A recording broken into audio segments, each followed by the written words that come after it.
Why did Darth Sidious admit that it was his fault that Maul was so weak, and how he regretted how he had trained him? Greetings, Acolytes, and welcome back to the Archives. It is a known tragedy that just like Anakin, Maul never got to reach his full potential.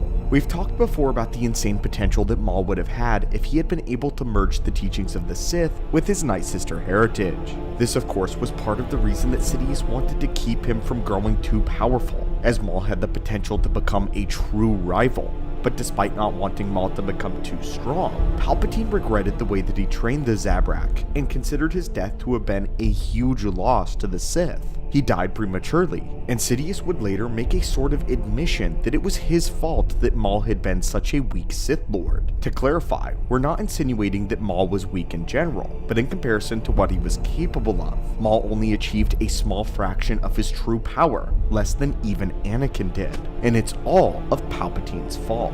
So join us today as we open a holocron and discover exactly how Palpatine felt about failing Maul as a Sith. First, let's quickly recap what kind of potential we're talking about. Maul was already innately powerful in the Force, hence why he was chosen by Sidious. In canon, Sidious was originally going to take Mother Talzin as his apprentice, but he changed his mind and suddenly stole her infant son to raise instead. We speculated from later comments made by Sidious concerning the Night Sisters that he believed Talzin didn't have the ambition necessary to be a Sith Lord, not to mention she was far too powerful and trained already. He had the potential to overthrow him in the future if she received Sith training, and Sidious needed someone to be more malleable and willing to serve him indefinitely. And then he found her son. And since he was the offspring of a powerful Dathomirian witch, Maul had an incredible amount of inborn power. We recently discovered through the Ahsoka series that the Night Sisters actually hail from an ancestral world known as Peridea, a planet located outside of the known galaxy, and in this place, the Force seems to function differently, resulting in the strange magic that the Night Sisters use. Even Darth Sidious said that he didn't fully comprehend their power, which now isn't surprising since it comes from an entirely different galaxy.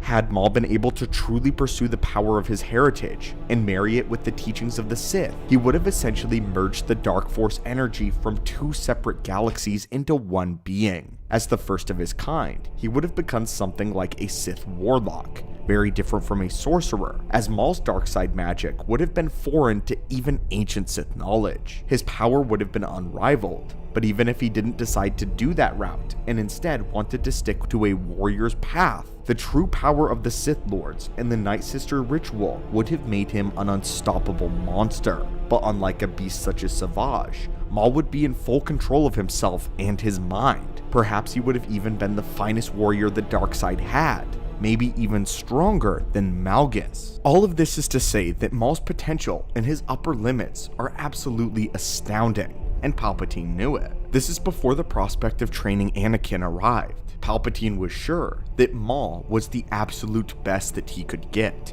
a perfect dark side warrior. But none of this would ever come to pass because of himself. Sidious ruined these prospects by never actually giving Maul proper training in the ways of the Sith.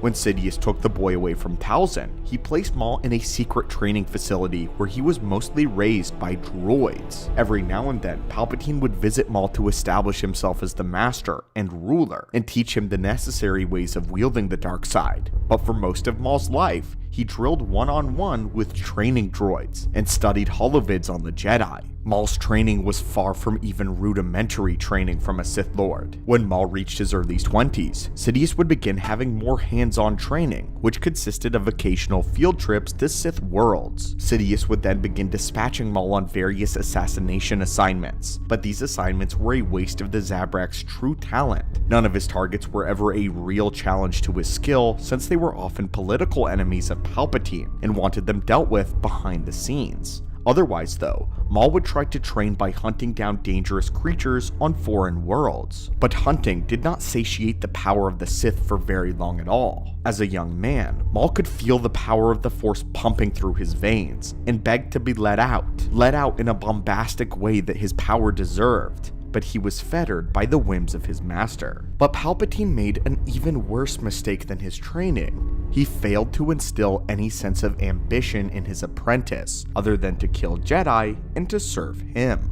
This was his mistake, and it was ambition that held Maul back.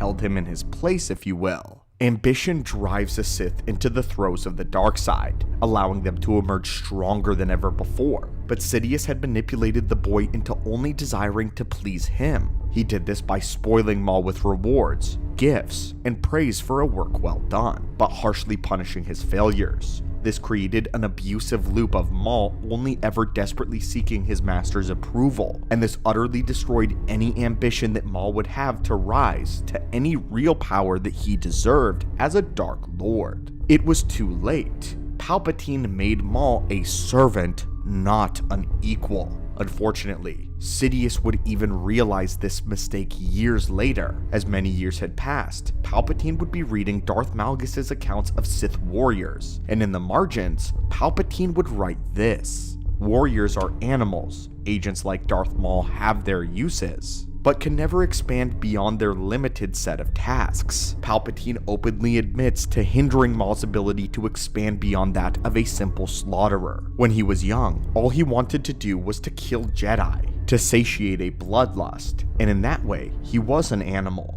One controlled by the raw and vicious ways of the dark side. He wasn't the kind of refined and tempered storm of the dark side power that the Dark Lords truly were meant to be. It required him losing the lower half of his body and then his mind before Maul would come to understand the true nature of passion, and tempered by patience. But the time he returned to the galaxy, it was too late though. His potential was literally cut in half, and he likely would never reach the limits of power that he once could have. Not even close. And yet, he was still a threat, and Sidious had to take care of him personally. In Legends later on, Sidious would make a comment to Vader concerning his former apprentices. He denounced Dooku as more like a ballistic missile, something to be used and thrown away when the time was correct. But Sidious took a moment here and referenced Maul as being a true loss to his cause. The cause of the Sith even. Sidious in no way believed that Maul was going to die. To kill an aging Jedi Master and his young Padawan should have been light work for this seasoned assassin. The fact that Maul lost completely blindsided Palpatine. In fact, it set him back a few places, as he could have used Maul in the Clone Wars and for preparation. With his best agent gone, Palpatine was forced to move his plans, to put them on hold while he focused on recruiting Dooku. What Sidious never intended though, was for Maul or Dooku to be his proper apprentices like Anakin was. It's clear from the beginning in all of these context clues that Palpatine at least regretted not giving Maul a more formal education as a Sith. He held him back because he was scared of his power. We learned that from the Clone Wars. But anyway, my friends, this is why Sidious basically admitted that he failed Maul as a Sith Master. It is a known fact that George Lucas's original intention for the sequels was to have Maul return as the next Dark Lord, raising up a criminal empire and his own apprentice, Darth Talon. Perhaps Maul would have been given a chance to explore his true potential. He would have made for a phenomenal villain to a 9-movie saga, thereby wrapping up the Skywalker story by ending where it began. But what do you think of this, my friends? Do you believe that a Sith Warlock Maul would have made for a good final villain? Let us know your thoughts down below, and what do you think a full potential Maul would look like? As always, may the Force be with you, and we hope to see you again at the archives soon.